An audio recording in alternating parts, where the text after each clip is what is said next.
All right, well, let me welcome everybody and wish you all a happy Hanukkah, Hanukkah Sameach, and welcome to a very special Hanukkah festivity. We are about to take a tour of the city of Sderot that is sponsored by our good friends at Meir Panim. You know, Meir Panim has facilities all over Israel that support Israel's poor and needy. But in Sderot, they have a very, very special facility that is a youth center that keeps the kids off the street and gives them a safe place to be. And Sderot, as we're going to learn about soon, is a really, really challenging city that is really, I think, linked to the holiday of Hanukkah, because in Hanukkah, so we had our enemies who gave us a hard time and who persecuted us for being Jewish. And Sderot is really the city that, thank God we have Israel today, and we have it so good here. But the Jews in Sderot still are really under fire and under siege, and they are there no matter what our enemies are trying to do against us.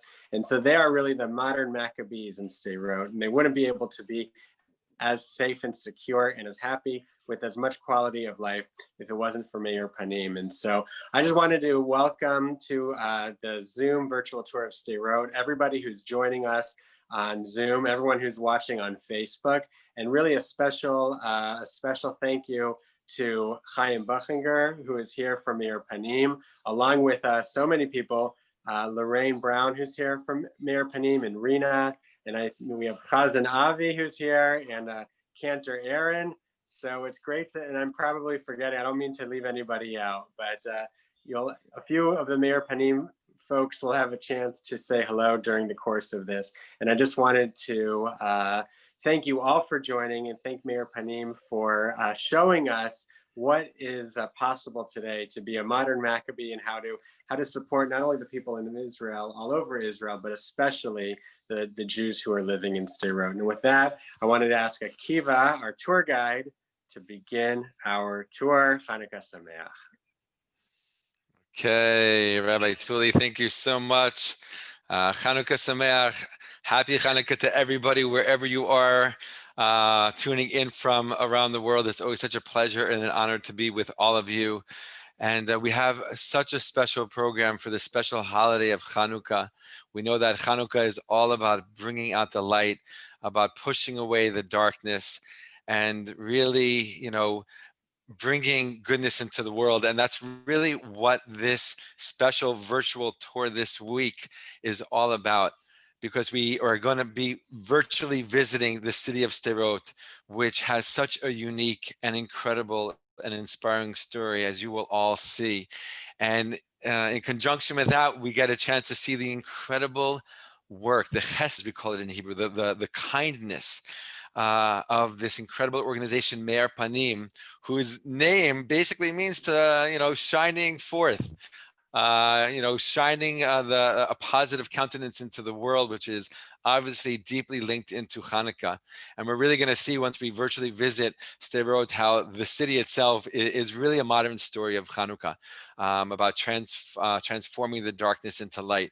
And it's just such a pleasure and an honor for me personally to be with everybody and get to share with you Sderot and the story of this incredible city in the south of Israel, and once again, in conjunction with this heartwarming and inspiring and essential organization here in Israel, Meir Panim. And I just want to invite our good friend Mimi Rosemary, who is the Director of Global Development of Meir Panim, just to say a few quick words now. She's going to come back and say some more words later, but just to represent Meir Panim at the beginning before we start our virtual tour of Sderot. Thank you so much, Mimi, for being here. Sure. So thank you for all joining us tonight. It is my pleasure to give you guys and be a part of a virtual tour of Sderot, and so you can learn about a little of the work we're doing there.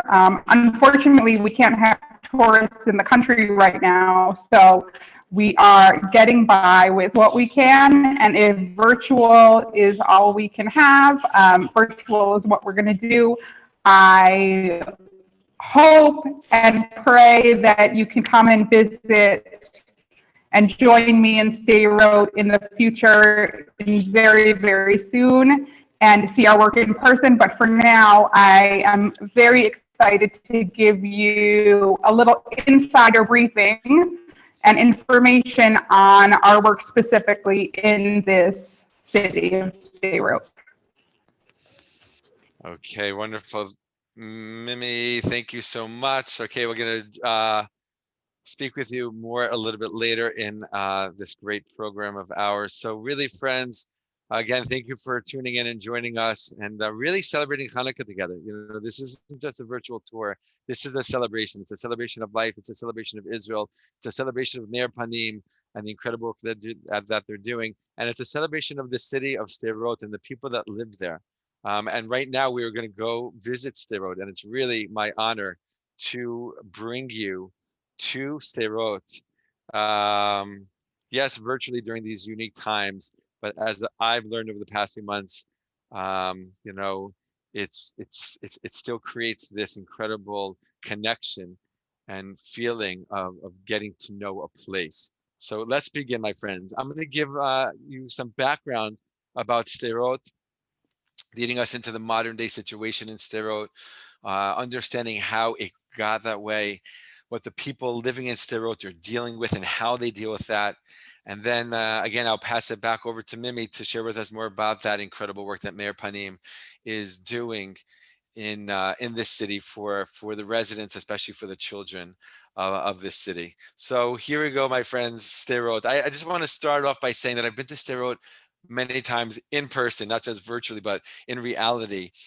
And I remember the first time I went there, the first time I went to Sderot, you know, you hear so much about it. You hear about the city. It's on the Gaza border, and you have all like these kind of understandings and ideas of what the city will be like. And then I went and I was like, really? This is Sderot? Like, it looked like a normal Israeli city, you know, the parks and the houses and the apartment buildings and the schools and the playgrounds and, you know, the curbs of the sidewalk, you know, are painted in the same color as all the other curbs, you know, in Israel are painted. You know, in those first few moments, I didn't get what was different about Sderot, but as I drove further into Sderot and I looked out my window more, it didn't take much longer to realize and to understand that, wait, something is happening here. Something different is happening in Sderot. There is a different story, a very different story here in Sderot.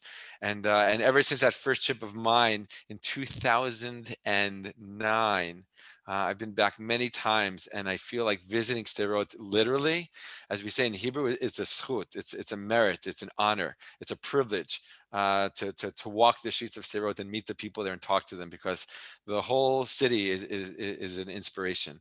So let's get to know it. All right, we're driving on the highway, we see the sign, turning left, we're going into Sderot, my friends, and just understand a little bit of the geography. We keep saying that it's right near Gaza, but how close? Well, look at the map. It's really close. And I'll be honest with you, that red dot is a little bit off, okay? Sderot is literally on the border with the Gaza Strip.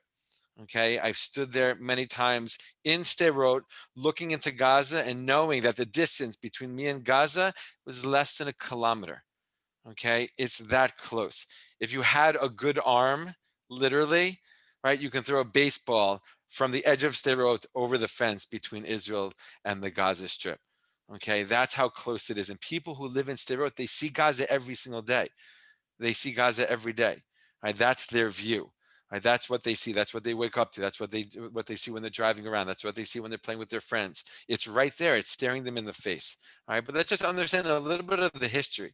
All right, many people don't know that Sderot started off as a transit city, or what we call in Hebrew Ma'abara. All right, at the beginning of the country, right? The country is born in 1948, and one of the first things that David Ben-Gurion does, the first prime minister of Israel, is open up the gates of immigration. He's like, this is why we created the Jewish state, for the Jews to come home from the four corners of the earth, right? Fulfilling the biblical prophecies that the Jews one day would leave their exile and they would return home. Right? And we're still in that time period, less than a century. It's unbelievable that we get to be alive for this time. Right? And in those early years, those early decades, Jews started flooding into the country.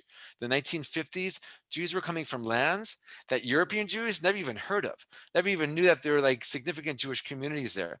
And Sderot was home to some of these communities.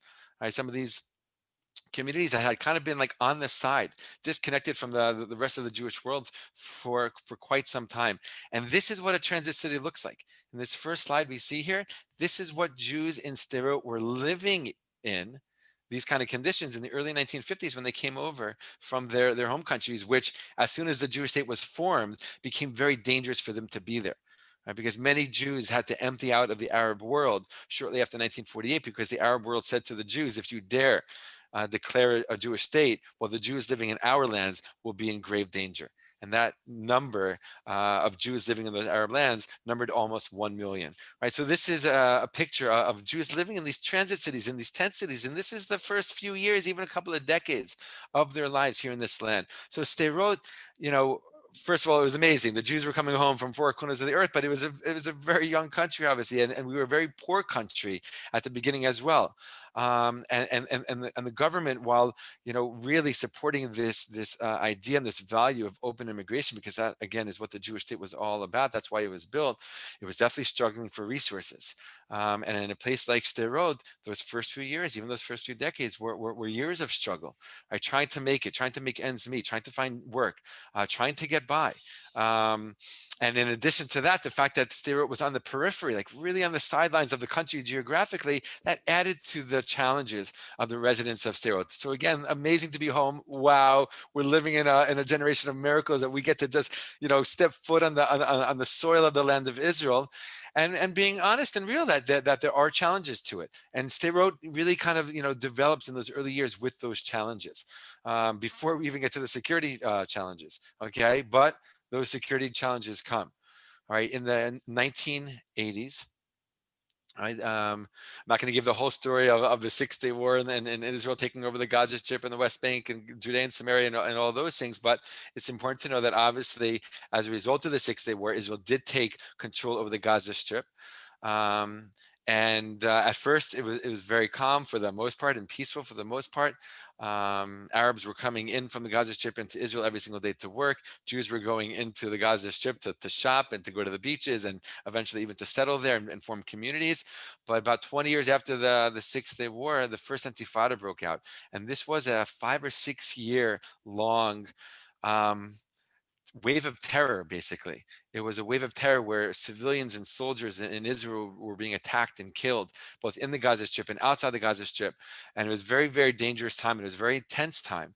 And during those times is when the terrorist organization Hamas was formed, came to be. And they came as this grassroots kind of terrorist organization, fight Israel, down with Israel, based on fundamentalist extremist views of Islam. And then obviously we know that they exist until today with those same exact views. So they begin at the end of the 1980s and will take part in this first Intifada, in this wave of terrorism against Israelis. But shortly after that first Intifada, those 5 or 6 years of terror, shortly after that, a fence will be built between Israel and Gaza. And that will bring a lot of safety to the south. It wasn't a perfect solution, but it was definitely an addition to what was happening before. And this is literally a view from Sderot. Right? This is, if you're standing in Sderot looking towards the west, this is basically what you see. This is a classic picture. I've seen a picture, a view like this hundreds of times in Sderot. You see the fence, you see the security road, you see the IDF Jeep right over here in the bottom of the picture. And of course, on the other side, that's already the Gaza Strip. Okay, so this is how close things are. All right, and that fence was amazing. That fence helped a lot, but it wasn't bulletproof. Let's call it that. It wasn't a perfect solution, because what happened in the second Intifada, starting in the year 2000, another wave, 4 years of intense violence, intense terrorism, even worse than the first Intifada. Hamas joined the fight. Now there's Hamas, in the Gaza Strip. There's Hamas in the West Bank. And most of the terrorism of the second Intifada took place through suicide bombers. And they were coming in from the area of the West Bank, Judea and Samaria, but they weren't coming in really from the Gaza Strip. Why? Because of that fence we just saw. Right? They were preventing it, the checkpoints between Gaza and Israel. But the terrorists in the Gaza Strip, specifically Hamas, they wanted to take part in the fight against Israel during the second Intifada as well. So what did they start doing? They started shooting rockets over the fence. Right? They started to shoot rockets. And this is a classic picture of Hamas terrorists. This is a real picture. This isn't like make-believe. This isn't like dress up. These are real Hamas terrorists, in their uniforms and their masks. They're always, hiding their faces, setting up their crude rocket launchers in the fields and orchards. This is in a field of olive trees, shooting the rockets at Israel. And they have all kinds of rockets, from very, very simple with bad aim to much, much more advanced with incredible aim. Right, from smaller rockets with a short range to much larger rockets with a very long range. And some of these rockets they make themselves in the Gaza Strip, and some of them they have been imported into the Gaza Strip from places as far away as Iran. Okay, so this is serious stuff. This is a serious organization, terrorist organization on the border with Israel, and Sderot is literally on the front lines here. This, when we say that the Sderot is under fire, this is why, because of Hamas. All right, from the late 80s, they've been there. From the year 2000, 2001, starting to shoot rockets into Israel. And we know in 2005, Israel will leave the Gaza Strip. And that's a whole long, complicated story in and of itself. But I'll just say, in 2005, the government decides to leave the Gaza Strip, taking out all the military personnel, right, taking out the 8,000, 9,000 Israeli civilians that were living in communities there. And they leave hoping that this will make more peace between Israel and the Gaza Strip. This was after 4 years of the Second Intifada. And there are some people in Israel, not everybody, some people in Israel who thought this was really going to be the opening up of the gates of peace between Israel and the Gaza Strip. But the truth is that it only got worse. More rockets were being sent over. Why? Because eventually, a year or so after Israel leaves, Hamas, these terrorists, take over the political control of the Gaza Strip, and they've been in control ever since for the past 15 years. And so the rocket numbers have only increased ever since Israel left and Hamas took over. All right. And this, again, is what Sderot is dealing with. Again, Sderot is on the front line. Just to show you another map, zooming in to this area, the very, very bottom corner in the southwest of Israel, you see Sderot over here. Okay, and just to know, and I always say this, I think it's really, really important that there's many, many other communities along the Gaza border here. All right, we're talking about hundreds and hundreds of thousands of Israelis that live in this area, on kibbutzim, on moshavim, on communities. Right, Sderot is the most well-known and the largest of them all. And they've been suffering ever since literally that first rocket was sent over from the Gaza Strip. Okay, I think it's important to know, first of all, that since that first rocket was sent in the year 2001 in the Second Intifada, right, and some political leaders at the time said that was the first rocket that was sent, and that will be the last rocket that's ever sent. Clearly, they were wrong. They wished they were right. We all wish they were right. But it sounds like hyperbole, but it's not. To date, there have been about 30,000 rockets shot at Israel from the Gaza Strip, from Hamas and other terrorist organizations there.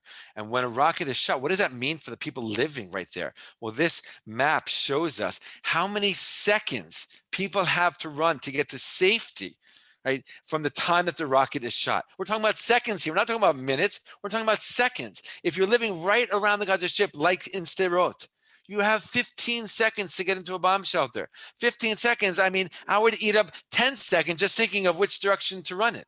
What do you mean 15 seconds? But that's all you have. As you go further away, of course, you have more, 30, 45 seconds, 60 seconds, okay?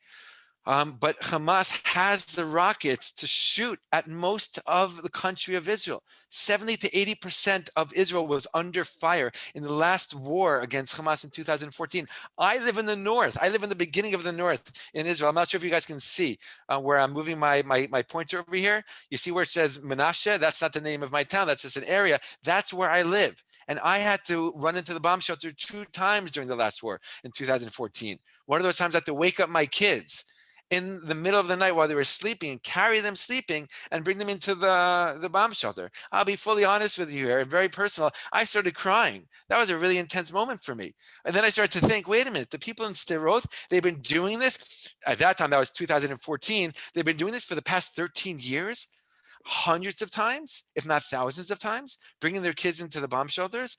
It was an eye-opening moment for me. right? And this is what the people living along the Gaza border are dealing with, specifically in the city of Sderot. So Israel, in its incredibleness and its innovation, has set up many things to deal with these threats, these rocket threats specifically. I'm not going to go through all of them right now. It'll take too much time, but one of the first things, the most important things, is something called Code Red, Tseva Adom, which has been in place for years, which is basically a siren that gets sounded in these communities. The second a rocket is coming towards them, and it's heard all over the city. It's kind of frightening. It's kind of intense. We'll hear it a little bit later, but it tells people run for your lives, like run to the nearest shelter. And eventually, in the last war, maybe even before the last war, in Israeli, of course, developed an app where people can hear through their phones as well. So this is a special thing that was created in Israel in order to save lives and help people get to shelters that much quicker.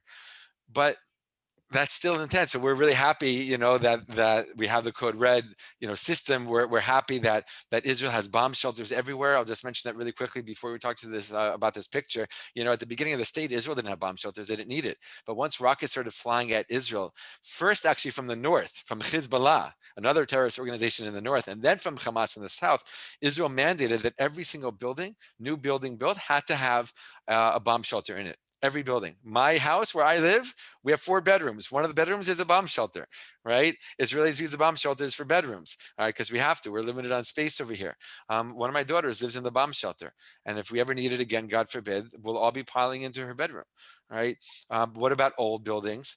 They figure things out. They get them added on. If they're an apartment building, they can use the stairwell because that's a safe place as well. Sometimes there's a communal bomb shelter in the building. But in Sderot specifically, they went around house by house, right, which the houses that were built decades ago, and added a bomb shelter for each house. You can see it as you drive around Sderot. You can see these kind of squares that are just kind of like, added onto the house. But, right, and again, the shelters are amazing, but you still, right, need to know what to do when the siren goes off if you're not in a shelter or near a shelter. And here, this is a picture of kids at school, practicing, right, for, God forbid, a rocket coming in. But they've practiced, but they've also lived through the real thing way too many times.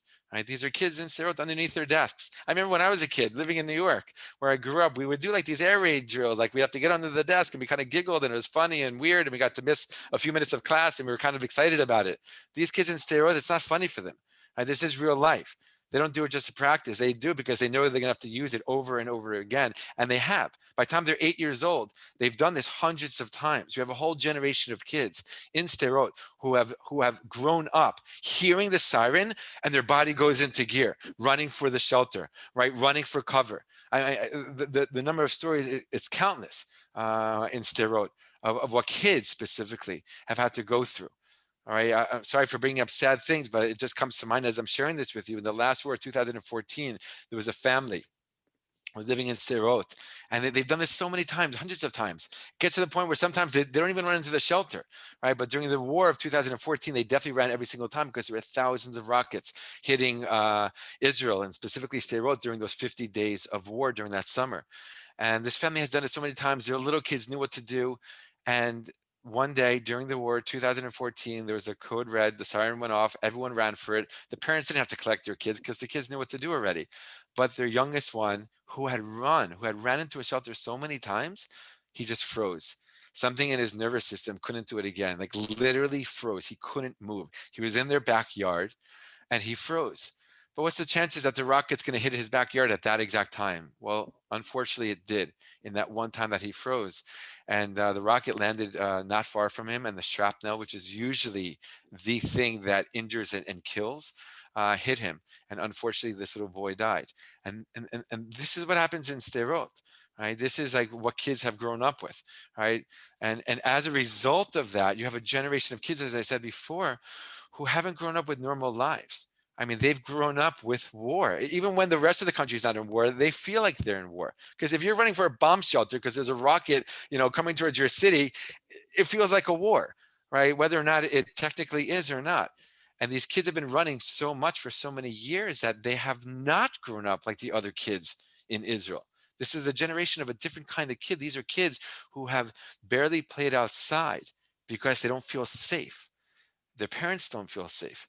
A lot of these kids don't learn how to ride a bike or swim in a pool or play basketball or soccer because it's too dangerous to go outside. Right? But the city does its best, and it does an incredible job of trying to make everyone feel safe. You drive around Sderot, and this is one of the first things I saw when I first came to Sderot, which made me realize, oh, there's something different happening here. This is a different city. And you see these bomb shelters in the middle of open spaces, in the middle of public parks, in the middle of playgrounds. They're everywhere. This is a city of bomb shelters, literally scattered throughout the city. So much so that even the bus stops are bomb shelters. Look at this. This is the bus stop where kids have to wait to get to school, or people on their way to work, wherever they're going. And what if there's a code red? What if the siren goes off when they're waiting for the bus? And where they're looking each way, maybe there's an apartment building across the street that they can run into and find it. They don't want to do that. So the bomb shelters themselves in Sderot, hundreds of them, double up as bomb shelters. The bus stops double up as bomb shelters. Here's another example. Right, at a park, kids can be playing and having a good time with their friends, and they know this cute little building with Winnie the Pooh painted on it is really a bomb shelter. Right, they paint it to make it look nice, to make it easier for the kids to look at. Okay, but these are bomb shelters, and they're literally scattered all throughout the city to make sure that everyone has a place to run to in a short period of time. But even though there's the code red, and even though there are the bomb shelters, and Israel has done even more than that. I'm not even telling you the whole story. All right, there's so many things that Israel has done to make sure that people are safe, but still, the experience of running for a bomb shelter is not normal, and it takes a toll on human beings, and specifically the Israelis living in these communities, specifically Sderot. This is like a real picture. This is a real picture of people running for a bomb shelter. All right, look at the next picture. Right, they're all looking up, or some of them looking for the rocket. That's not a normal thing for human beings to have to do. And again, this takes a toll on them, on their nervous system, on their mental health. Right? Statistics, studies have been done in Sderot. 75% of people in Sderot have post PTSD, right? Post-traumatic stress syndrome. Right? If I said it right, PTSD, right?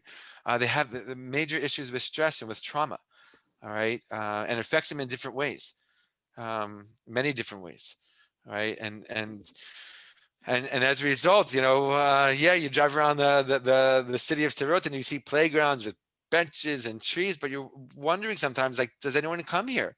What if a parent goes to the park with 3 kids, and the code red goes off, and got one kid over there and one kid over there, and one kid's up on, climbing up something. What do? How do you get all 3 of your kids to safety? Which kid do you take first? It's a horrible question to ask, but you have to ask it. Well, in a park like this in Sderot, check this out. You see this cool caterpillar, right? Right, which the kids are like, oh, this is so fun. A caterpillar, they jump on it, they can run through it, but check this out, right? And there's many of them in this park, in this playground. Over here in Hebrew, it says, when you hear the Tseva Adom, when you hear the code red siren go off, go inside this structure, right, over the line. Why? Because this thing doubles as a bomb shelter. This thing was actually made to be a bomb shelter. Kids can go in there, play in there, have fun and giggle in there. But if a rocket is launched, it also saves their lives. And this is how Israel has to build things in Sderot. This is how Sderot has to build things, and it does. Are trying to make life as normal as possible for the kids of Sderot. All right, but even and this was great, but the people of Sderot needed something even better to make them feel more secure, to take their kids to a place where they could play. And there was an amazing indoor playground built a few years ago in Israel, with incredible donations from people who loved Israel from around the world. And they built an indoor playground, a jamboree, an amazing place. I've been there many times. Kids have such a blast. They jump on this and they, ride on that and they play with this. And it's also nice. Look at the parents. The parents need a break too. The parents are stressed out also. They need to talk to other parents. They need to get out of their house, their apartment, have a coffee, just sit and know, my kids are in a safe place and they can play, and I can also breathe a little bit deeper as well. This is as much for the parents as it is for the kids. All right, look at this place. It's just colorful. It's alive. It's beautiful. Right? I've been there so many times. The kids have a blast. Look at this climbing wall. You might be saying to yourself, that's an interesting climbing wall. It's kind of short. It is short, right? Because when they build it, They built it. Those who are in charge of safety and security in the country, they asked the people who are planning this, they said, how long will it take a kid to get down from the climbing wall if you build it all the way to the ceiling? And they said, about 30 seconds. They said, you can't have it then. That's too long. 30 seconds in Sderot?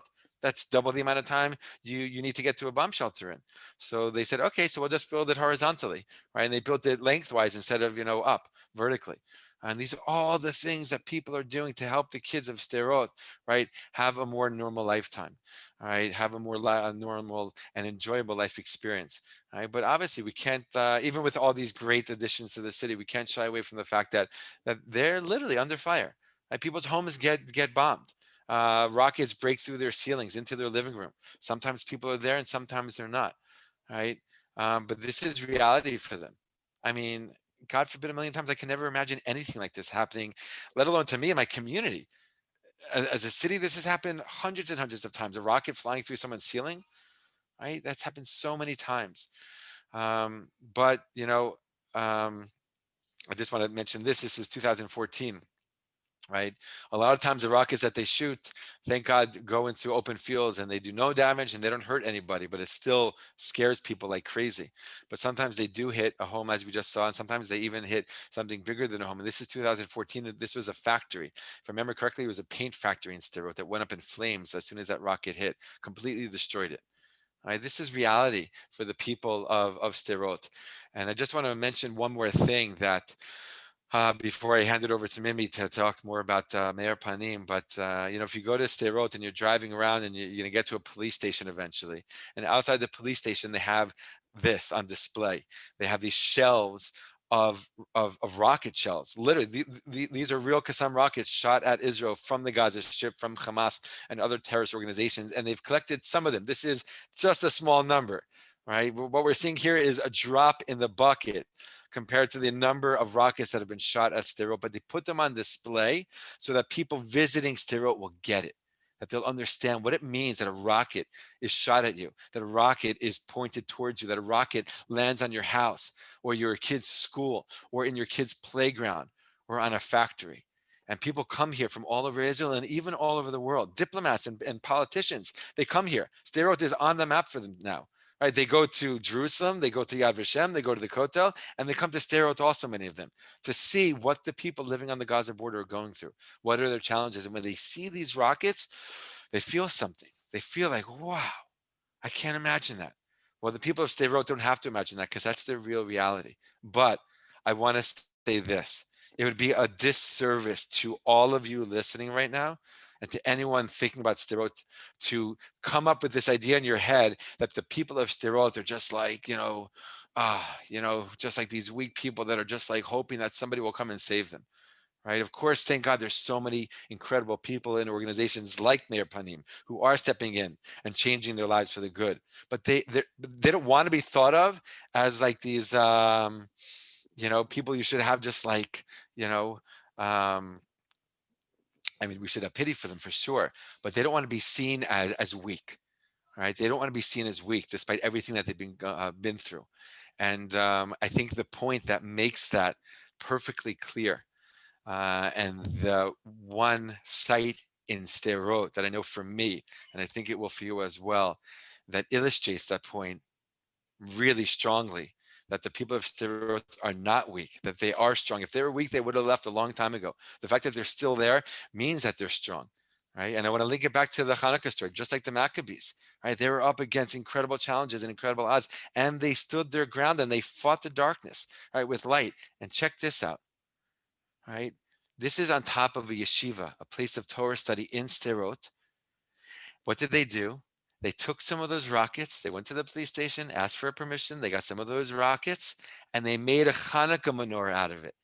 The rockets that were shot at Sderot from Hamas with the hope to kill Jews were recovered by Jews living in Sderot and built into a Hanukkah menorah. And they light this every single night of Hanukkah, every single year. I've been on that roof. I've stood next to that menorah. It is unbelievable. It blows your mind and it breaks your heart, because it makes you realize, one, what they're up against here in the city of Sderot, but number two, how strong they are and how Jewish it is. I don't know how else to say it, how Jewish it is and how Israeli it is, that they are remaining there, and that they're standing their ground, and they're taking these rockets, which represent darkness, and they're transforming them literally into light, right? Into the light of the Hanukkah menorah.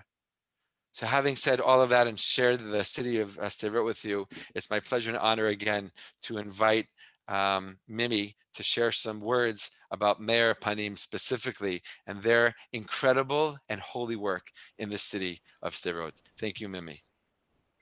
Thank you. So thank you, Akiva. I learned so much just now, and I've been to Sderot myself, visiting our sites many times, and so it's always great to learn more and to hear more context about the city of Sderot and the challenges that the folks there are facing. So thank you for sharing all of that. It really was so helpful. At Meir Panim, our goal is really to break the cycle of poverty here in Israel and to serve as a safety net for people that are in most need.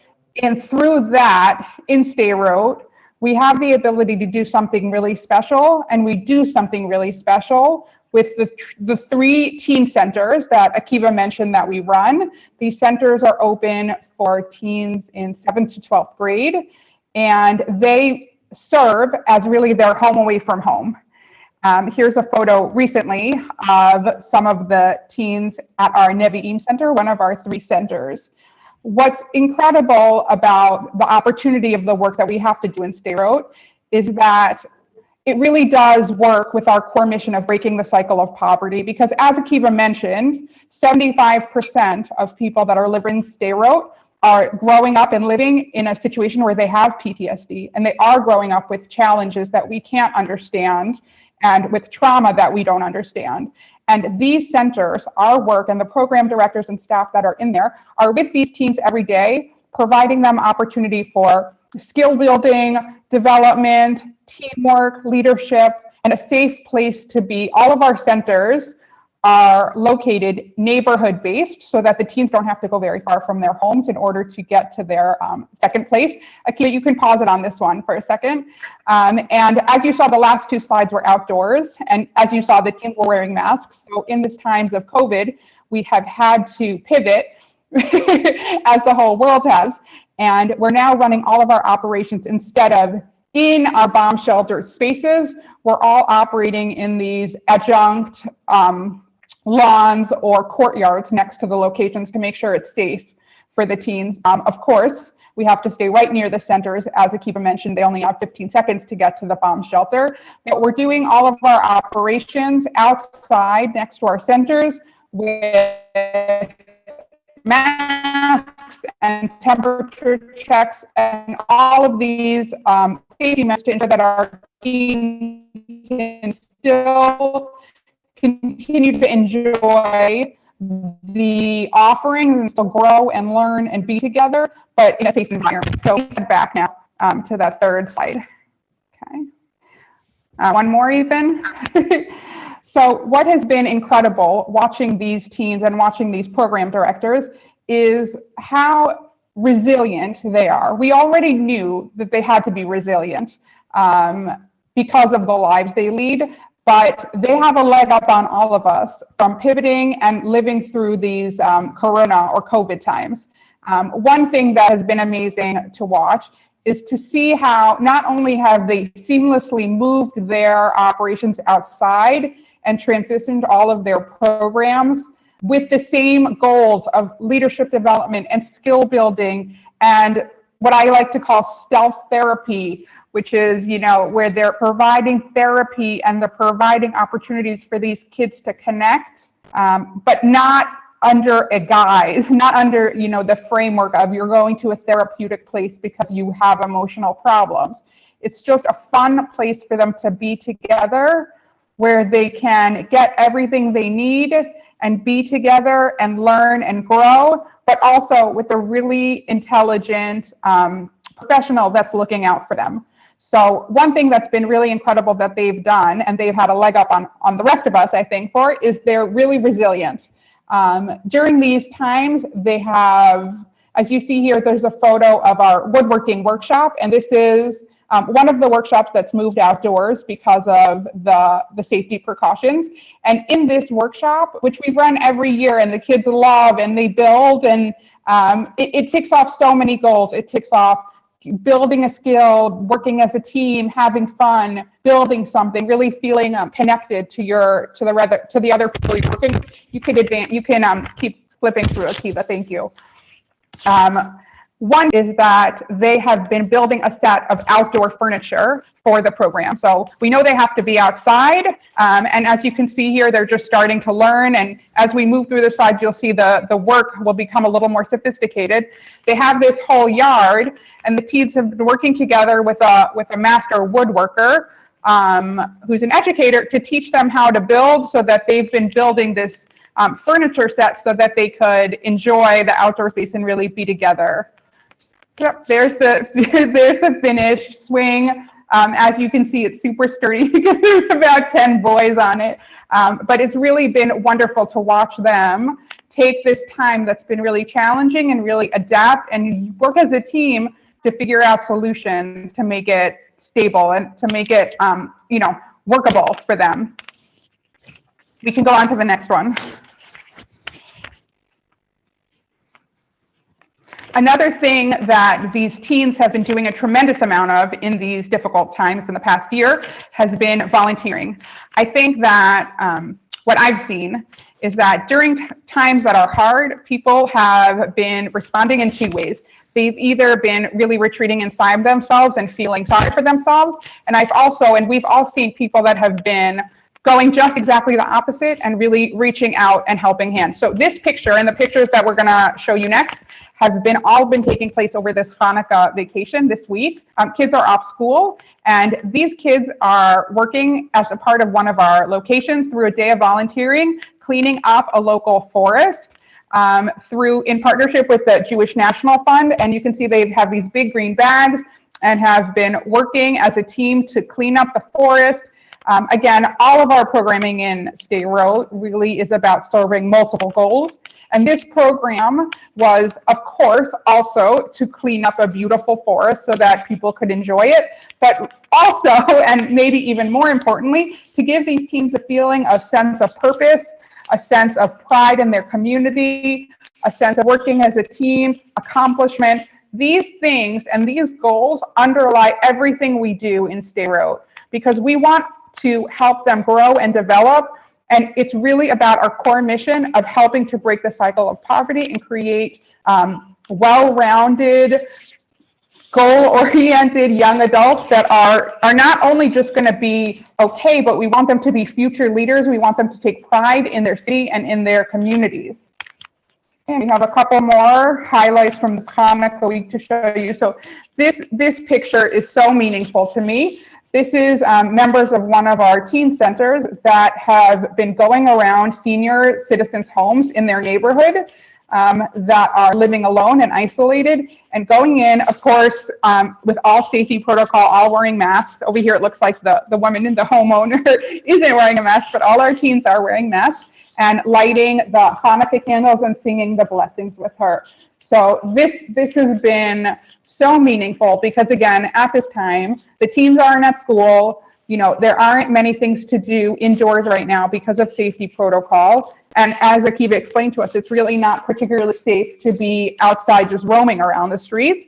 And these teens, with their program directors and their staff, have decided that they want to take this holiday and make a difference and really share the light with people that are feeling it so much stronger than others, that senior citizens that are living alone. And it's just incredible to watch. It's incredible to be a part of. And we are just so blessed to be a part of helping these teens feel normal and grow and develop into healthy and stable young adults.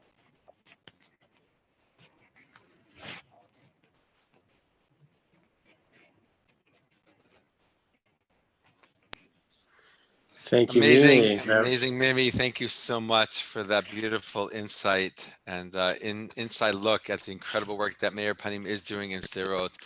as we say in the Hebrew, a huge kol hakavod, a huge thank you and job well done to really change these kids' lives and really give them a positive hope for the future. What I want to do right now is we're going to move into the next part of our program. We have such a special treat, I have to say, because it's Hanukkah, right? And Hanukkah is all about lighting lights and celebrating and singing and being joyful. So we are actually going to right now do the following. We have three cantors, three, Jewish prayer leaders with gorgeous voices and incredible musical talent that are going to share with us right now. We're going to look at them three in a row. The first one is going to be the lighting of the Hanukkah Menorah. All right, by Cantor Avi Auerbrecht from Beit Tefillah in Baltimore. Right after him, we have Cantor Ofer Bonoy, who is going to be playing piano and singing for us a song. He's from Temple Beth Shalom of Roslyn, New York. And we're going to end with Cantor Aaron Cohen from Woodbury Jewish Center in New York, who's also going to share with us an incredible rendition of a festive Hanukkah song. So we're really blessed to have the three of them here with us. They are board members of Meir Panim. They are committed, loving individuals who want to do so much good for these residents and especially the kids of Sderot. So they're already doing so many amazing things by being part of an important part of Meir Panim, and they're only adding it to our program today, depending on where you are, by sharing with us these great songs. So let me share that, and we will have this special treat. Hold on one second.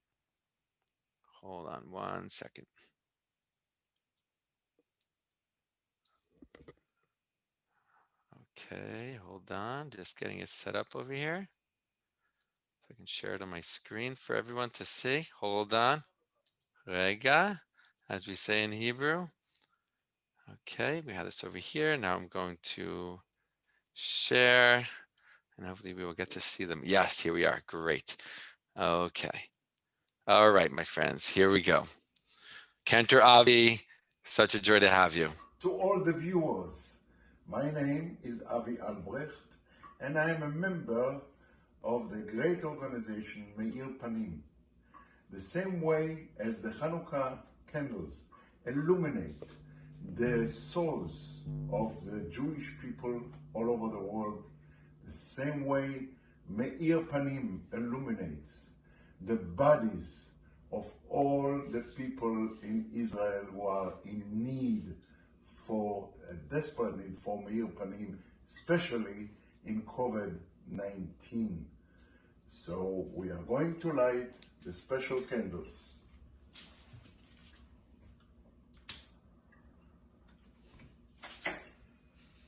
Baruch atah Adonai, Eloheinu melech haolam, asher kidshanu b'mitzvotav, v'tzivanu le'adlik ner Chanukah.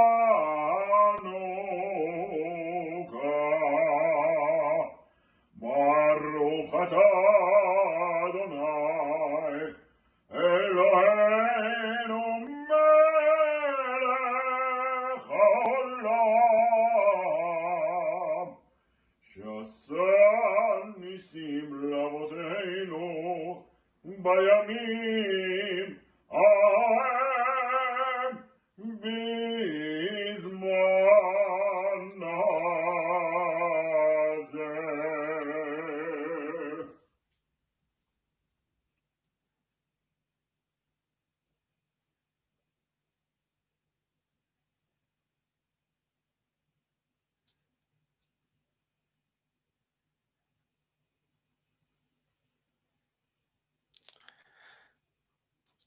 And let us say amen. What a beautiful blessing and lighting. We're going to move on. So I'm just going to take you through these. And we have Cantor Ofer here, who's going to share with us a beautiful and festive Hanukkah song. Take it away, Cantor Ofer. חנוכה, חנוכה, חג יפה כל כך, אור חביב מסביב, הלל ירח. חנוכה, חנוכה, סביבון סוף סוף, סוף סוף סוף, סוף סוף סוף מה נעים וטוב, חנוכה חנוכה חג יפה כל כך, אור חביב מסביב אילי אבל רך, חנוכה חנוכה סביבון סוף סוף סוף סוף סוף סוף סוף סוף מה נעים וטוב. נרי נרי נרי דקיק בחנוכה נרי עתיק, בחנוכה נרי יאיר, בחנוכה שירים אשיר, בחנוכה נרי יאיר, בחנוכה שירים אשיר. נרי נרי נרי דקיק בחנוכה נרי הדליק, בחנוכה נרי יאיר, בחנוכה שירים אשיר, בחנוכה נרי יאיר, בחנוכה שירים אשיר.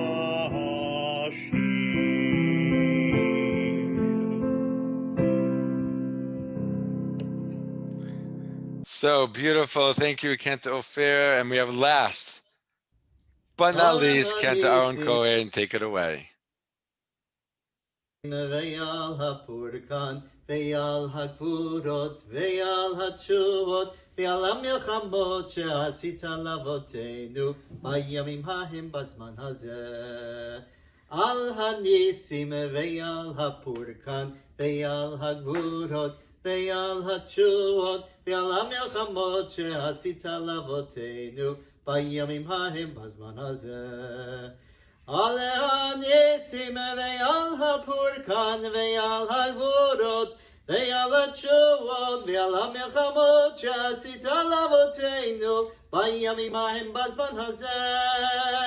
על הניסים ועל הפורקן ועל הגבורות ועל התשובות ועל המלחמות שעשית לאבותינו בימים ההם בזמן הזה.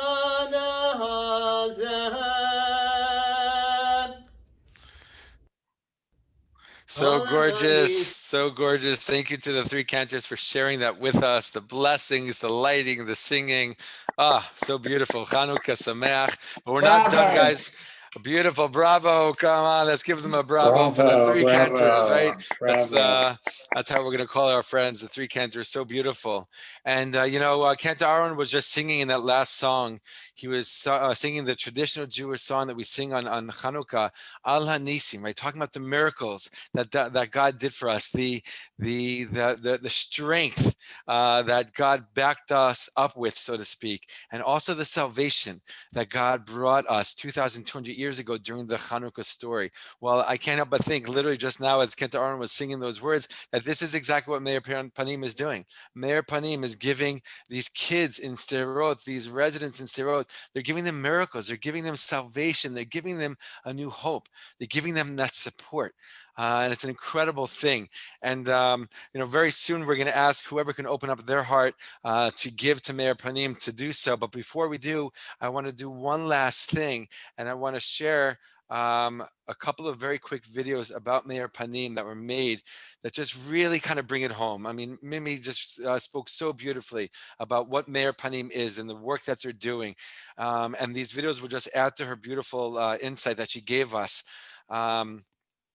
And feel it, even more. So I want to play those two brief videos for us right now, and with that, we will begin to round up this incredible and inspiring Hanukkah celebration. So let me just do one thing over here. I need to move this so I can get. Hold on, my friends. Let's move this over here. There we go. That's what I want. All right. So we're going to bring this to the beginning and make this nice and big. Move this back up over here. And here we go.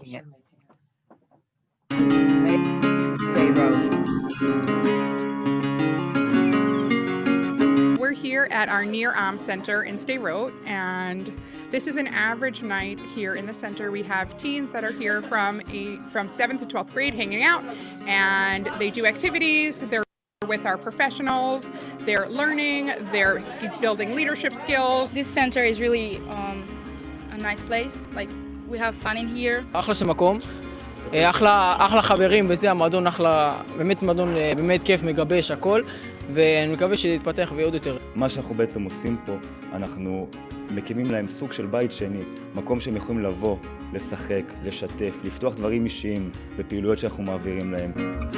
The municipality asked Meir Panim to come in and start funding these after-school centers for the evenings because Sderot is an amazing city in a very bad neighborhood.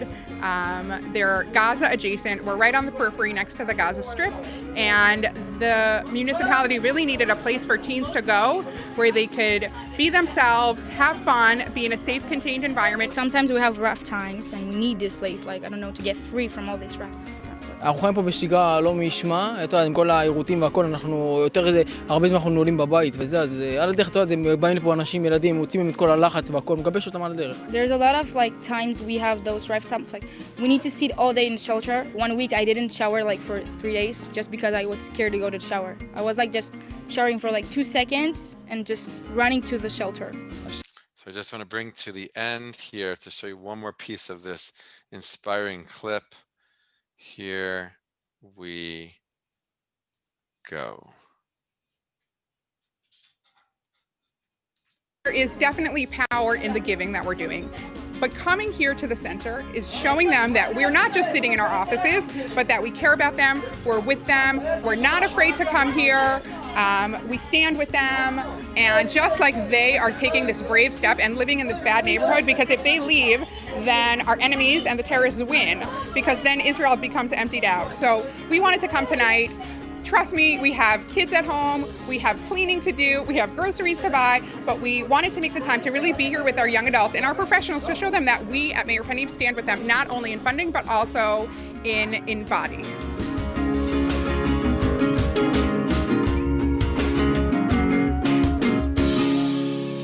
Amazing. And one last video, my friends, again, to show an insight into Sderot and into the work that Meir Panim is doing there. We'll end with this one last video. Here we go.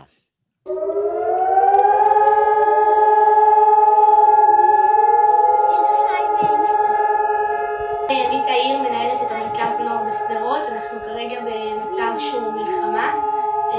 אמנם זה 19 שנים של קסאמים, של טילים על שדרות, אבל אנחנו לא התרגלנו לזה. כל הנערים סגורים בבתים עכשיו משבת. לפי הוראות פיקוד העורף אי אפשר לצאת.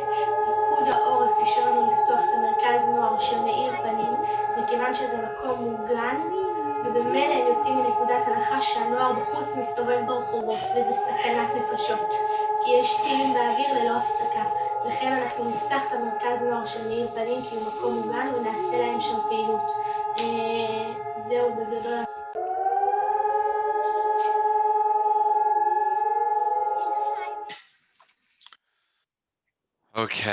Okay, my friends. Mimi, I want to bring you back up here. Okay, and I really want to begin to end this incredible evening program, virtual tour of Sderot and the work that Meir Panim is doing by, stating and by sharing and by saying that this work is only possible because there are people in the world that care. This work is only possible because there are people who, when they hear these stories of Sderot and the children there specifically, but of course of all the residents, that their hearts break, and they can't believe that there are actually people having to live in a situation like this. And because of those people that hear the stories of Sderot and they hear the work that Meir Panim is doing, they realize how important this work is, that these kids' lives would be different, of course, but who knows where they would be without the loving kindness of Meir Panim. It's those people who give.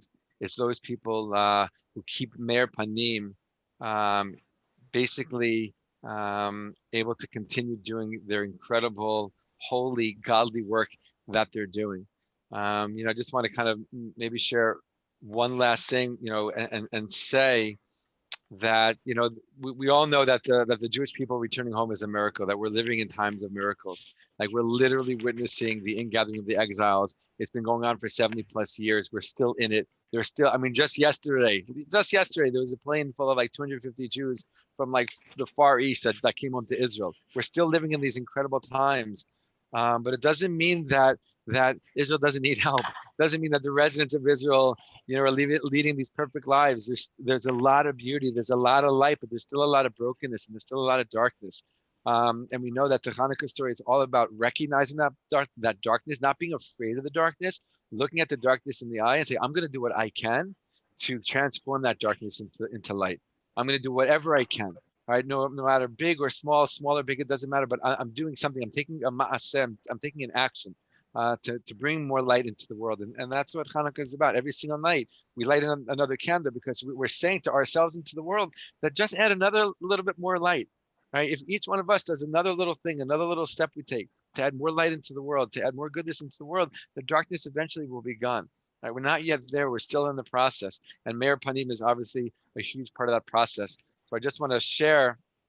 It's already in the chat here for those who are on Zoom, but I just want to share here on the screen that this is the website that you can go to, the website of Meir Panim, give.meirpanim.org. Take a picture, write it down, whatever you can do to help out these incredible people, and this giving organization would be received with such an open heart, and know that this money is really going to transform that darkness that is on the Gaza border, that is a kilometer away from where Hamas is and lives, and allowing these kids in this community to have a future that is filled with bright, bright light. So I'll keep this up here on the screen just for a few more moments if anybody wants to write it down or take a screenshot or take a picture of it.